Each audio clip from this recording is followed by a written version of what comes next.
Hey, it's Senthil here. Welcome to the Business and Society podcast.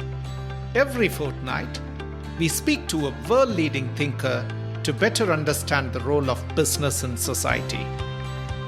I'm delighted to welcome Professor Karthik Ramanna to our podcast today. He's a business and public policy professor at the University of Oxford's Blavatnik School of Government and a fellow at St. John's College. An expert on business government relations, sustainable capitalism, and corporate reporting and auditing, Professor Ramana studies how organizations and leaders build trust with stakeholders. His scholarship has won numerous awards, including the Journal of Accounting and Economics Best Paper Prize, the Harvard Business Review McKinsey Award for Groundbreaking Management Thinking, and 3 times the International Case Center's prizes for Outstanding Case Writing, dubbed by the Financial Times as the Business School Oscars. Previously, Professor Ramana taught at the Harvard Business School, and he currently teaches at the Blavatnik School on managing organizations in polarized times, which led to his latest book, The Age of Outrage. I sat with him to discuss his book and some of his other work. Professor Ramana, delighted to have you with us today. Thanks for joining us. Thank you for having me, Senthil. Tell us the story behind your latest book, The Age of Outrage. Sure. So this is a very personal book for me, Senthil. I came to this in part because of my day job at the time. So 8 years ago, as you alluded to in the bio, I moved from Harvard Business School here to the University of Oxford to be the first director of the Master of Public Policy program at the newly established Blavatnik School of Government. And the mission of this school is to improve the practice of government around the world. We have, over the course of the last decade or so, assembled over 1,000 public leaders from 150 countries. And so in that first day as director, when we had assembled, I think, a class of about 120 leaders from 70 different jurisdictions, I pinched myself and said, oh gosh, Karthik, at the very least, you should do no harm. But more aspirationally, if you're going to bring these high commitment people together and you're taking them out of their jobs on the front lines of improving government around the world for a whole year, you should aspirationally leave them stronger for it. Now, this community, remarkable as they were for their commitment to public service and their analytical intelligence and their emotional empathy and so forth, believed in vastly different things. I would joke that you couldn't even get half of them to agree that democracy was the right way to run sort of a society. So, you find the cleavage in the world today, whether it's, say, the US-China conflict or the Russia-Ukraine conflict or the Israel-Palestine conflict. All of these were represented in that student body. And so I said, if I have a role in convening and leaving this group stronger for the experience, what is the best way to do it? And so I set about basically doing what actually many academics do when they don't know the answer to a question. We teach a course on it. So I started offering a course called How to Lead in a Polarized World. And I went around and asked my friends who happened to be running large organizations. My rule was no consultants, no bankers. Get people who are in general management operational roles. So, the head of one of the largest beer companies in the world, the commissioner of the London Metropolitan Police, the head of one of the largest public hospitals in the world, the governor of a province in an emerging market nation that was dealing with systemic violence. So this was sort of the cast of characters who came to the class, most often remotely, because of course they were in different parts of the world, but sometimes in person, and really helped us understand what were some of the best ways to lead and to manage organizations in the context of our deeply divided world. And then, the idea was, after several years of teaching this course, I said, is there a framework here? Is there a whole that is greater than the sum of its individual parts, or is it just a collection of war stories? And so it's in the search for that framework that the genesis of this book came to be, which was the article that was published a year ago in the Harvard Business Review called Managing the Age of Outrage. And then that article became the full-length book, which is now called The Age of Outrage, How to Lead in a Polarized World. It seems you work at the intersection of diverse disciplines, such as business, government, civil society, etc. And I happened to read your paper on e-liability a couple of years back. This was when I was leading a consortium of companies in Southeast Asia, which includes Nestle, JDE, to establish a carbon footprint of coffee production in Southeast Asia. And your paper on e-liability methodology for carbon accounting was deeply influential. Then here now, when I got to know that you wrote a book on the Age of Outrage, I was really amazed the diversity and the intellectual areas your work touches upon. Could you tell us more about what led you to write a book on this subject, the Age of Outrage? Right.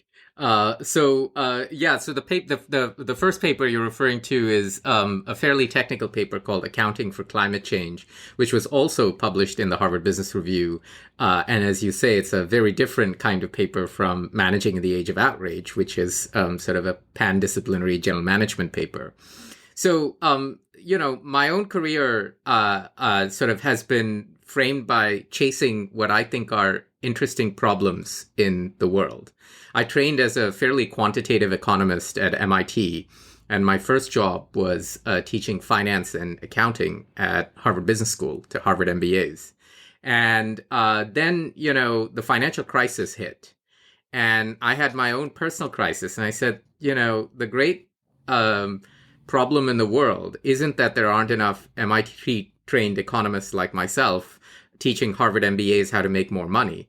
There seem to be plenty of that supply in the world. There seem to be bigger problems in the world. And so on the encouragement of my then dean, I was able to take some time off and self-teach in the field of management, and then go and teach one of the general leadership courses in Harvard Business School in the required MBA. It was called Leadership and Corporate Accountability.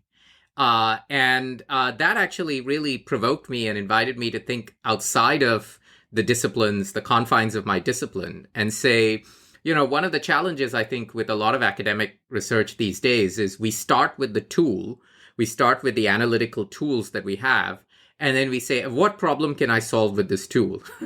Right?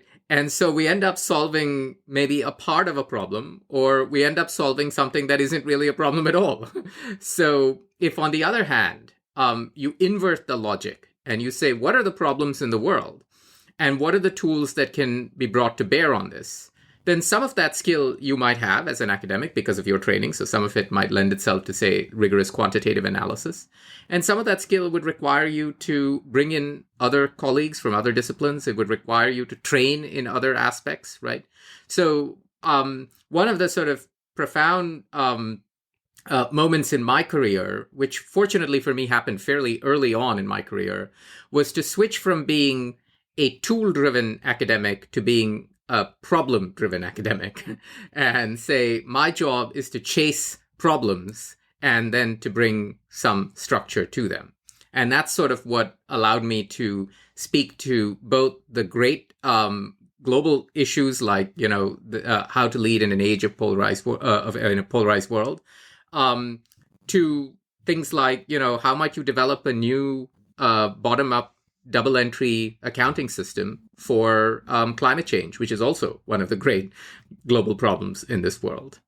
And so that's sort of, been the, to your specific question around, what led me to conclude that we're living in this age of outrage. Well, quite frankly, it was that moment that, a student was in my office and was very upset with, things that were happening in the world. There was a lot of geopolitical uncertainty. This was about 7-8 years ago, maybe. And they looked at me and they said, you're the problem. And you say, you're the system. I said, me, I'm the system. I didn't say this out loud. I was thinking that. It's like, I mean, I have no power. I have no authority. So how could I be the system? I said, well, by virtue of, sort of an accident of birth, I have been able to have access to some of the finest educational institutions in the world, MIT, Harvard, Oxford, etc. And what good am I doing with the privilege that I found myself in? And how am I living up to the responsibility of that privilege? And that really led me to understand that, people have really lost their trust in these institutions. They've really lost their sense of purpose and belonging in the societies in which we've created, that these institutions have perpetuated over the course of the last few decades. And that outrage was not just a general outrage directed at the world. It was directed at our specific institutions because of our failure to be on top of things. And so it was sort of that soul searching that then led me in this direction. I was listening to Doris Goodwin today, and she was saying that similar kind of outrage happened in the early 20th century. There were loss of trust in institutions. There were loss of trust on the immigration system, the gap between the rich and poor. How different is this age of outrage to the world which scholars like Goodwin talk about? Yeah, Doris is a fabulous historian of the presidency in America and of, therefore, sort of America as a modern nation state. And I, too, enjoy sort of engaging with her work. My sense is that there are three things that characterize the age of outrage. The first is the fact that we are living in a time of great uncertainty, what I call a fear of the future. So, we've already talked about climate change, but layer onto that something like artificial intelligence, right? Artificial intelligence threatens to be as disruptive, if not more disruptive, than, say, the Industrial Revolution was, a couple of hundred years ago. Layer onto that demographic shifts. By the year 2050, half of all the people under the age of 18 in the world will be born in Africa. Right? So the world will look very different than it does today. So you've got all of these things that if you look ahead to the next 10, 15, 20 years, the world's going to look profoundly different and in ways that people are worried will leave them worse off. So that's that fear of the future. Now, if we were just living in a moment of a fear for the future and we had deep trust in our institutions to steward us through it, maybe we'd be okay. But there's this second factor in there, which is what I was speaking to earlier, which is a sense that people have been dealt a raw deal by their institutions, not just universities, as I was alluding to earlier, but also, public institutions, governments, big businesses, institutions in civic society like, churches and even libraries, for instance, even the military. So this idea that, the institutions that were created in society to navigate us through this have really failed us. That, they sold us a narrative, particularly in developed countries. They sold us a narrative on globalization and immigration that just hasn't panned out. So people feel like they've been dealt this raw deal. That's the second factor. The third factor is that perhaps as a result of the first two, there is a decline in the faith in the sort of belief of this sort of global enlightenment humanist perspective that has dominated our worldview since at least the end of the Second World War, which is that we're all in this together, and that through the pursuit of knowledge, we will advance the cause of humanity collectively. That Enlightenment perspective is breaking down, and we are reverting to our sort of more nativist, tribalist instincts of us versus them, what I call ideologies of othering. So the fear of the future, the sense of the raw deal, and the ideologies of othering come together in sort of this almost unmanageable sort of combination that precipitates this age of outrage. Now, of course, all three of these forces have always been present in human history, right? And the fact that all of them coming together all at once, to the degree to which they have, that's been rarer, right? And it's at times like this, when these three factors come together, that you can end up with profound societal transformations for the better or the worse, right? There's a whole field of history that studies the rise and fall of empires, right? And in moments like this, empires either rejuvenate themselves, reinvent themselves, for the better or the worse, or they collapse altogether.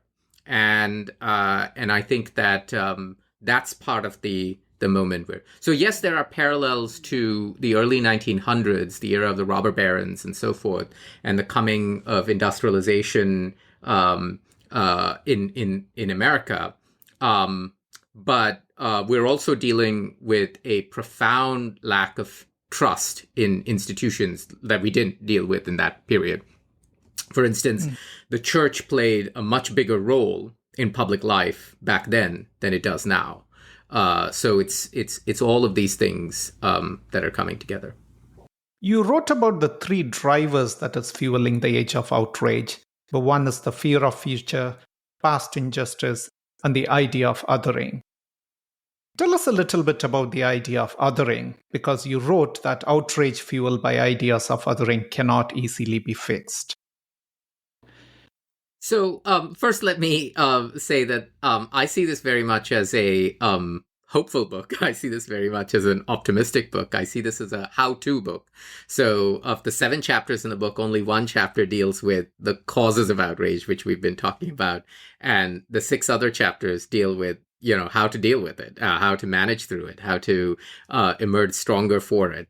So the short answer is, I think, history is not destiny, and that through the application of wise leadership, temperate leadership is sort of what I call for in the book, we can, in fact, navigate this. So I want to start with that.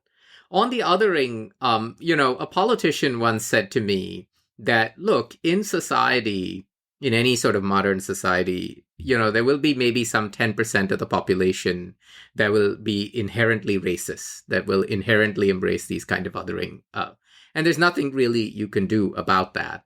But because they're a small enough force, they usually don't show up to vote if this is a democracy. And so they're not a significant political, sort of faction to deal with in a representative setup. But when you've got these other 2 forces that we talked about, the fear of the future and this notion that the institutions are broken and cannot be trusted, then that 10% starts growing. And it becomes 20%, 30%, 40%. And then it's no longer a politically marginal force. It's no longer a force that you can ignore, because they can show up and affect outcomes. And they change the course of government, and they change the course of history.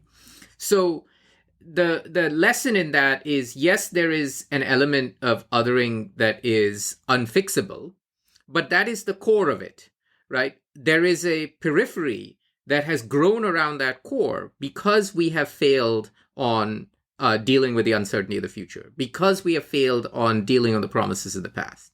And if you start to address those, then, the common sense of people and the natural empathy, the reciprocal altruism that's coded in our in what it means to be human, starts to also manifest, and it mitigates that, right? So don't try solve the whole problem of othering, because you never will. But there are parts of the problem that you can address, and that's the part that you should start rolling up your sleeves and say, right, let's get to it. Let's talk about the framework you presented on the book. The starting point of the framework is the platform. Tell us a little more about this. How different is this platform compared to the conventional risk management committees that organizations have? Yeah. So, what I mean by that is, if you're usually organizational leaders, or indeed anyone in an organization, comes to this problem in the heat of a crisis, right? And you walk into a crowded room where people are angry and screaming, etc. And that's when you sort of say, oh my God, this is a problem. This is the outrage I need to. And what that platform is saying, you'll never get anything done in that scenario. You'll never make any long-term progress in that scenario until you actually get people to a mind state and get yourself, quite frankly, to a mind state where you can think longer term.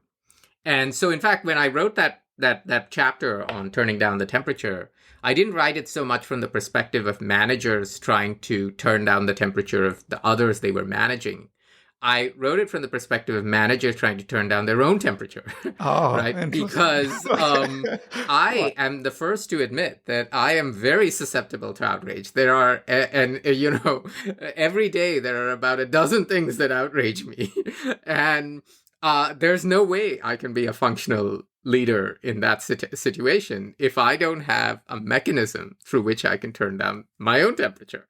And so when I start to do that, maybe I can have an impact and influence on others. So that's what, so that platform borrows from, advances in our understanding of where does aggression come from in the brain.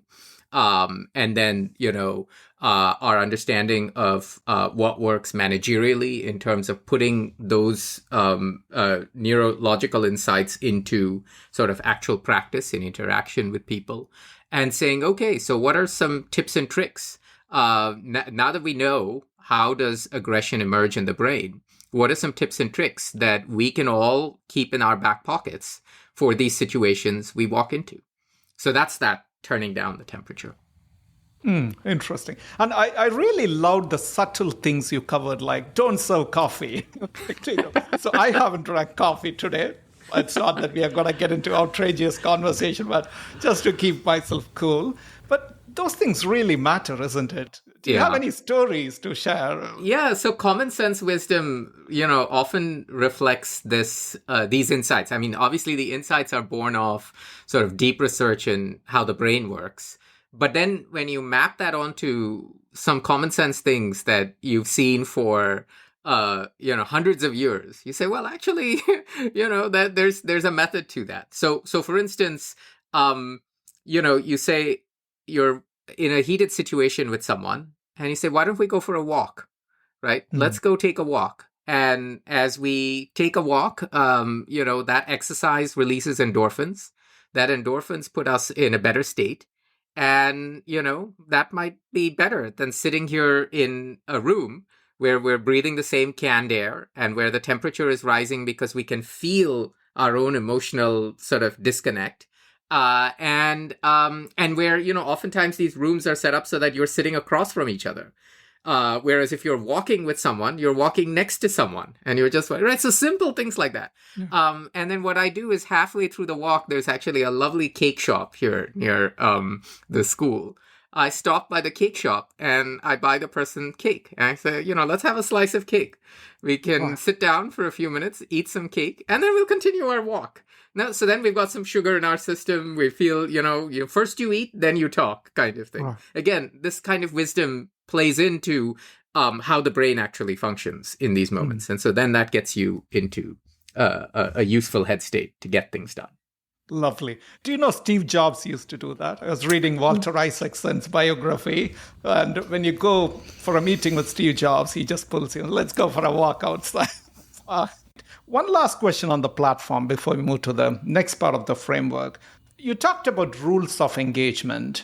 Isn't it the hardest part? People today, be in business or politics or international development, people are not agreeing to that rules at all. I'm keen to hear your thoughts here. I mean, that it goes back to the lack of trust in institutions, right? So they don't want to commit to the rules of the game. And this is why, one of the things I say is that you've got to work on those rules of the game before you need it. If you're trying to create rules of the game, rules of engagement in the middle of a crisis, it's a little too late. And then actually you as a protagonist in that situation are the wrong person to create those rules.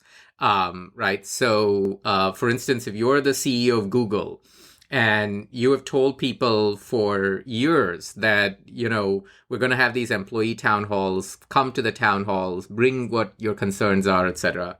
And then the war in the Middle East breaks out, and you say, oh, no, I don't want you to bring the war on the Middle East to the town halls. That's not right. You're trying to change the rules of the game in the middle of the game when you're a protagonist, when you're a player in that game. That doesn't work. It's too late then, right? So then you've got to have someone else figure out what the rules of the game are, because you're already, imagine if you're a soccer player on the field, and then in the middle of the game, you say, wait, I'm changing the rules of how you score a goal. No one's going to buy it, right? You're now the CEO of Google in the middle of a crisis, trying to argue what is the right rules of engagement.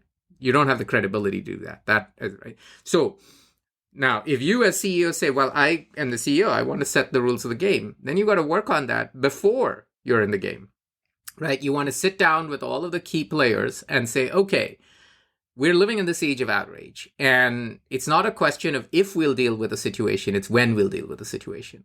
So what can we all agree on how we will work through that? And let's do it now when we don't have, fists at each other. And so that's something actually really sensible managers and organizations have started to do, that they've started to build and set in place these kinds of mechanisms to anticipate that they'll have the problem and therefore mitigate it. But if for some reason, because no crisis is fully anticipatable, and so if for some reason you find yourself in this kind of situation, then as the CEO, you should, or leader of the organization, mayor, governor, commissioner, whatever you might be, you should have the presence of mind to say, okay, I'm the protagonist. I'm not the person now that, I can't be judge, jury, and executioner because I'm one of the people on trial.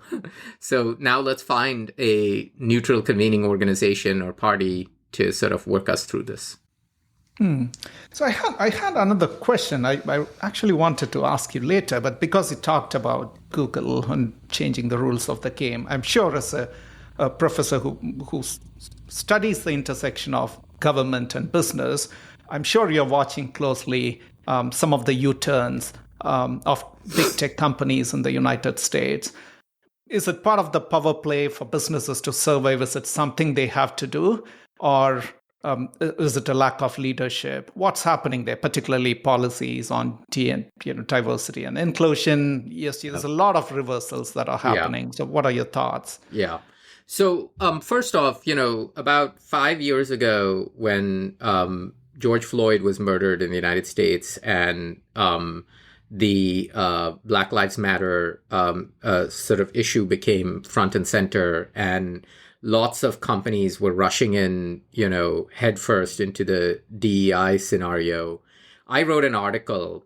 Funnily enough, I was invited to respond or comment to 50 years of Milton Friedman's piece, the social responsibility of businesses to increase its profits. And I wrote an article saying there's actually a good bit of wisdom in what Friedman is saying.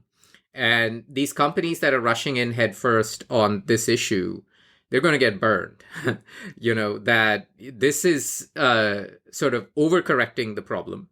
Two wrongs don't make a right.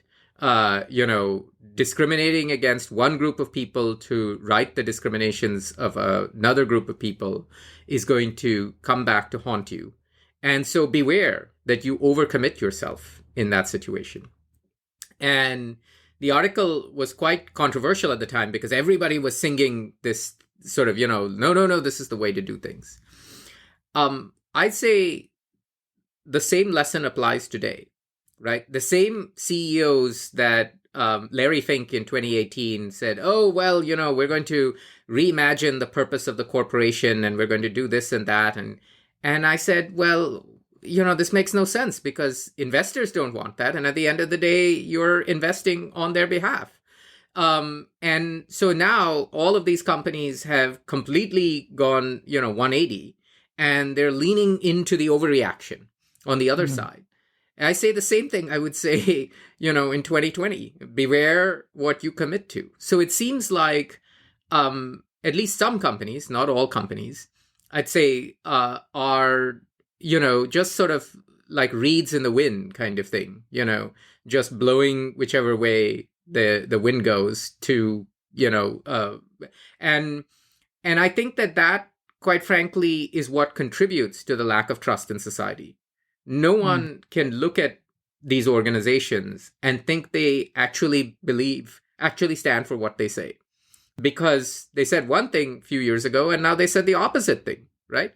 And they start looking opportunistic. They start looking, hypocritical. They start looking untrustworthy.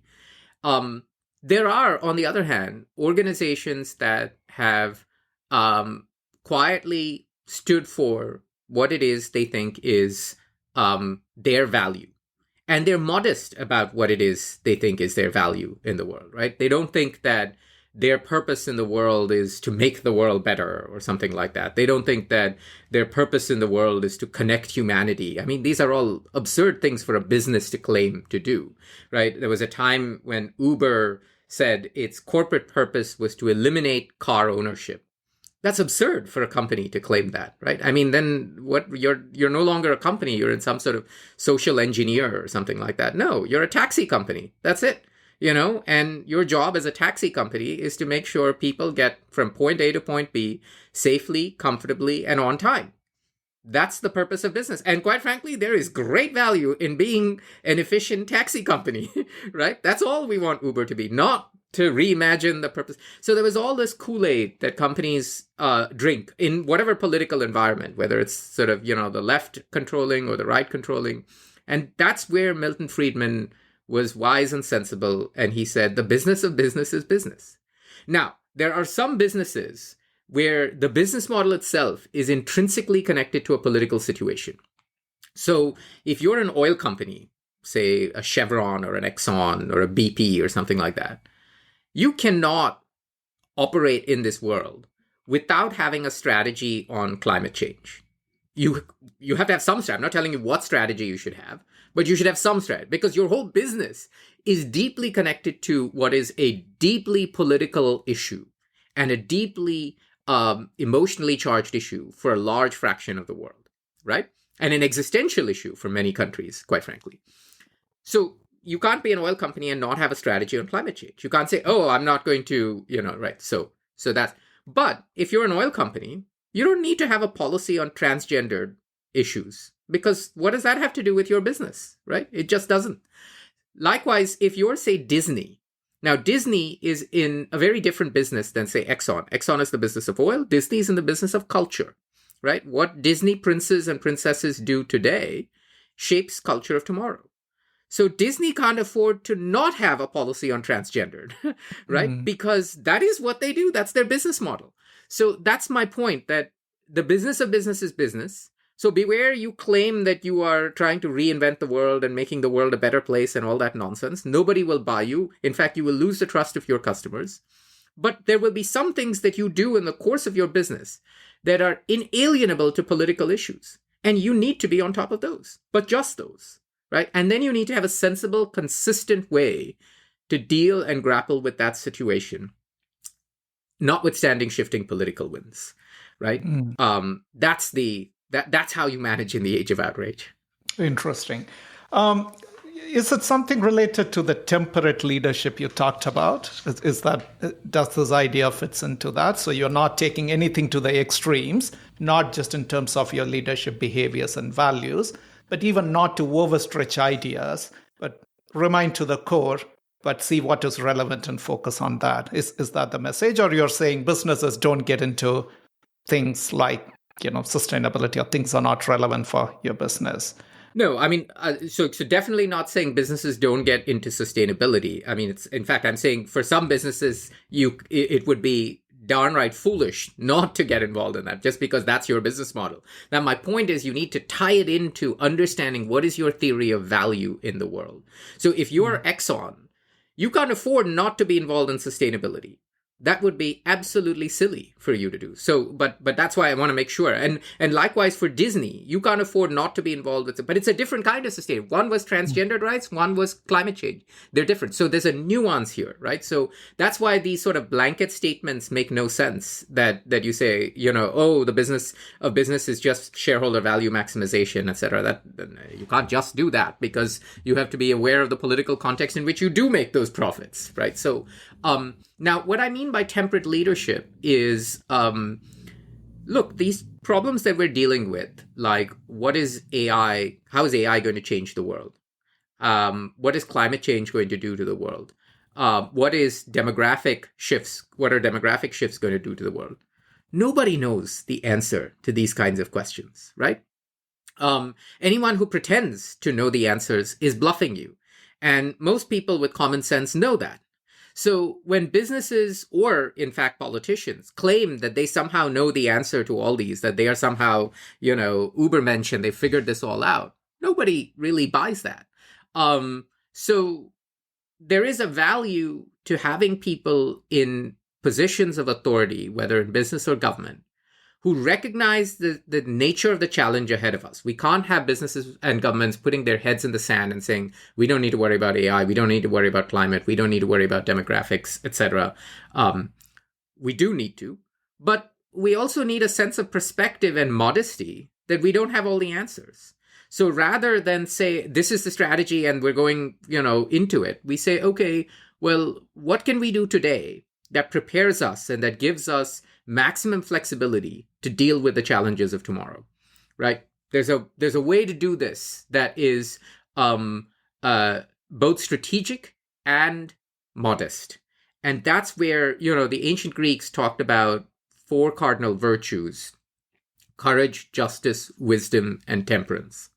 And courage gets a lot of play in leadership literature in particular, because we like to see sort of the heroic alpha leader, right? Justice, of course, gets play. Wisdom gets play. Temperance is often seen almost as weakness, right? But actually, because people misinterpret temperance as sort of, as sort of an equivocation in the face of, difficulty.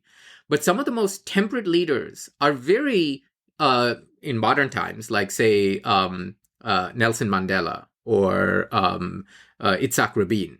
These were people who there was no doubt what they stood for, right? Itzhak Rabin is a war hero.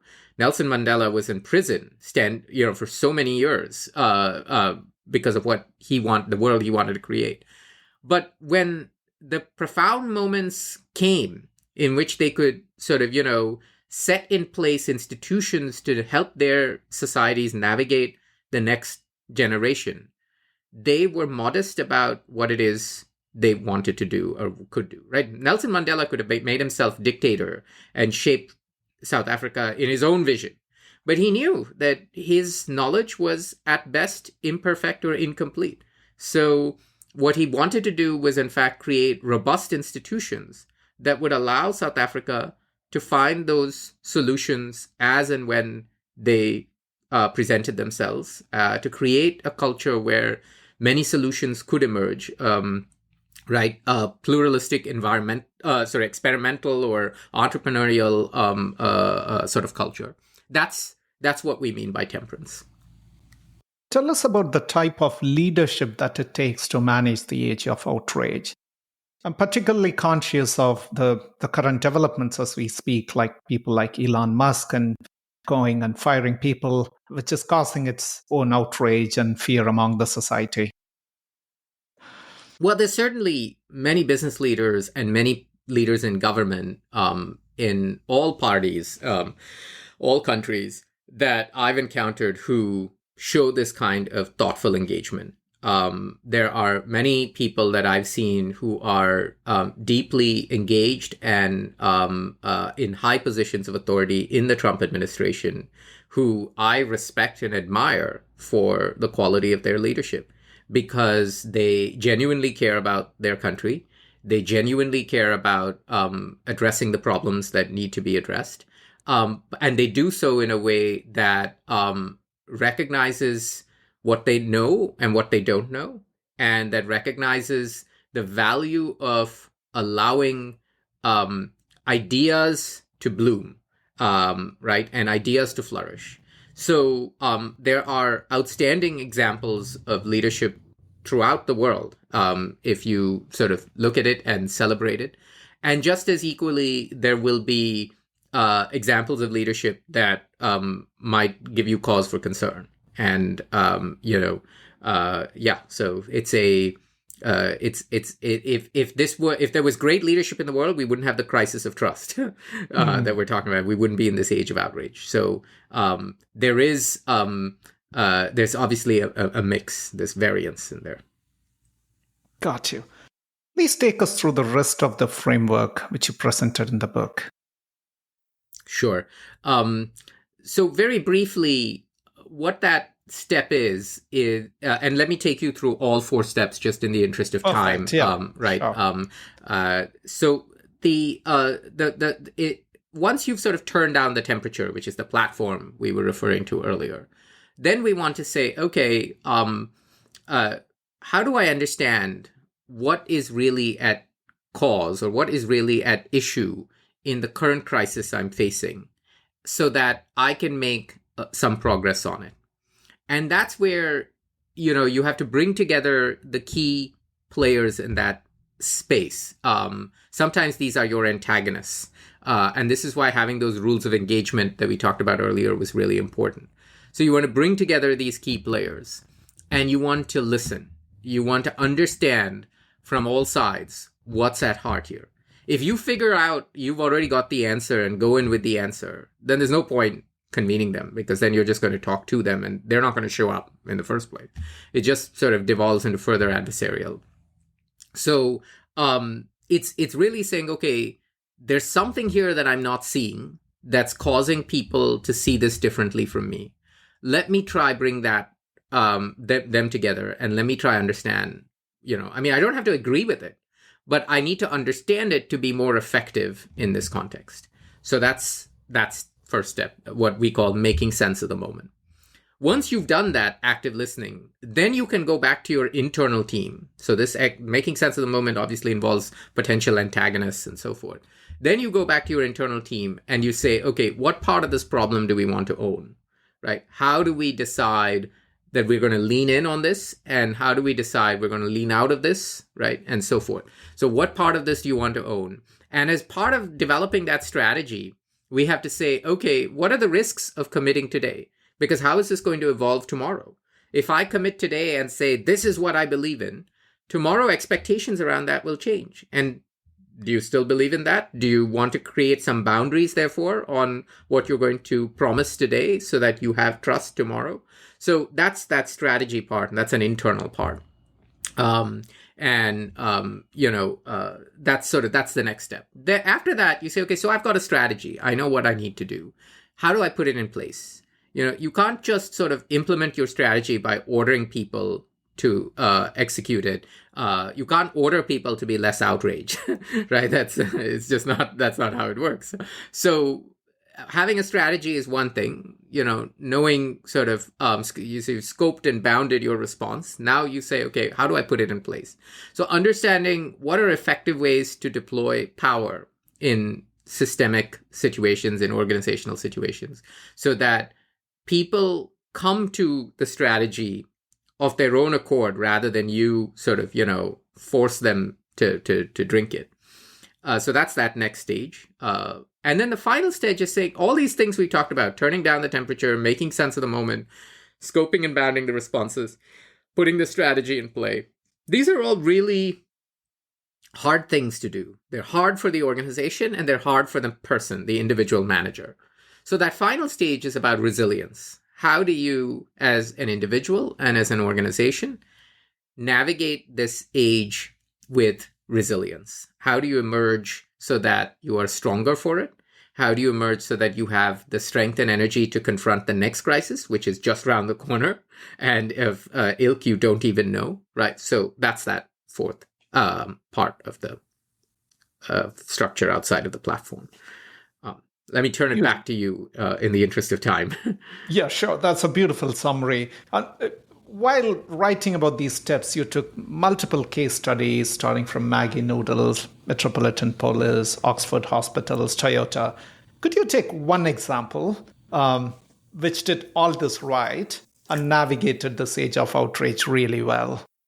Yeah, I mean, there is no one perfect example, right. I mean, everybody has gotten elements of it right, and everybody has gotten elements of it wrong. And quite frankly, luck plays a huge part in this. Even if you got everything right, luck might come out against you. And so I don't think, I'd say that there are organizations, there's certainly organizations that screwed things up really badly, but there are organizations that we can learn from, right? So I give the example of how difficult it was to navigate the anti-policing protests if you were the commissioner of the London Metropolitan Police in summer of 2020. Because if you were damned if you do, you're damned if you don't, right? And if you came out, the activists were on the street protesting that the commissioner called the police racist. Now, if you're the commissioner of police, you call your own force racist, then you've lost the trust of your force. But the people on the street who were protesting were adamantly convinced that that was the only way forward, right? So in that kind of situation, even if you exercise the most temperate, best kind of leadership, there's only so much you can do before you run out of rope. And, part of being a good leader in that moment is then saying, okay, I've run out of rope, and this organization is much bigger than me, and I don't need to be the person that takes this into the next chapter. So sometimes what might be a successful instantiation of leadership is to have the courage to walk away when you are not the right person for the job, to recognize that you are not the be-all and end-all of your organization. And in fact, really great leaders, to the point of resilience, create organizations that can last well after them. Right. And so that's the sense in which I wouldn't sort of search for a perfect organization. But there are organizations, the hospital system that I mentioned, that navigated it. Obviously, there are challenges even there. Some people were disappointed. Many people died in COVID and so forth. So, for them, this is and for their families, this is a hugely emotional issue. So you can't say, oh, the hospital was perfect. Of course, it wasn't perfect. Nothing can be perfect. And so in that sense, I think it's appreciating. That's why I say there are two axioms that run through the whole book. The first is, no matter what you do, you won't solve the whole problem. So don't pretend like you are sort of, here as the be all and end all of sort of human existence. And the second is, no matter what you do, you are part of the problem, right? So don't imagine that you're somehow indispensable to this. Recognize where you can add value. And when the time comes for you to step aside and let someone else take it, know that that is actually good leadership. That is temperate leadership. Right? Mandela walked away from power. George Washington walked away from power. Jawaharlal Nehru walked away from power. Right? So all of these people had situations where they could make themselves dictators, and they didn't. And that's quite important lesson in history. Well, we have very limited time now. I have so many questions to ask, but I'll ask two more questions before we sign off. These are the standard questions we ask all of our guests. How do you manage difference of opinions or setbacks? Well, what's worked for me has been just these two axioms that I talked about, which is, to me, the simplest definition of leadership is leave things better than you found them, right? And so you walk into a situation, you see that there's value you can add that value, but then know that that's it. That's, then don't try say, okay, I'm going to do more than I can now, right? So leave things better than you found them. Suggest that you're not there indefinitely, but it suggests that as long as you are there, you're trying to make the situation better. And I think that that's probably the simplest, best, most elegant definition of leadership for any moment. If everybody just did that, I think we'd navigate this time much better than we have been. Finally, would you recommend a book or two to our listeners? I assume a polymath like you read a lot of books from diverse subjects or disciplines, so the book recommendations could be on any subject. So most of the books I read, and most of what I read now is sort of very technical things. They tend to be scientific books and articles and stuff like that. But I'd say a book that, this for many people, this sounds hokey and so forth. But for me, a book that's really, really powerful for anyone at any stage of their career is Steve Covey's 7 Habits of Highly Effective People. And what has been particularly valuable about that is the journey that he describes from dependence to independence to interdependence. Say, early in your career, you are dependent on people, and you recognize that, and you build off that dependence towards independence so that you're in a position where you are able to, fend for yourself, fend for your family, look out for, those to whom you are responsible. But then if you're just independent, then you really don't understand what it is leadership is. Leadership means you're being interdependent, which is not dependence and it's not independence, right? And so that transition or transformation from dependence to independence to interdependence, quite frankly, any stage in life, it matters, right? And in any situation, you go into a new situation, even if you're 60 years old and you go into a new situation, you will have to navigate that terrain from dependence to independence to interdependence. So that has been a really powerful framework. That's lovely. Professor Karthik Ramanna, what an honor speaking to you today. Thank you so much for taking the time out and answering all these questions. And thank you for writing such a profoundly influential book. I know that bringing these ideas together from diverse discipline is hard, but as a common reader, I would say that it's something we could relate to in our day-to-day work and life. And you don't see many professors studying at the important nexus of business and government, which I think it's an idea of its time. So thank you so much for your work and the book. Thank you for having me and for those very kind words, Vincent.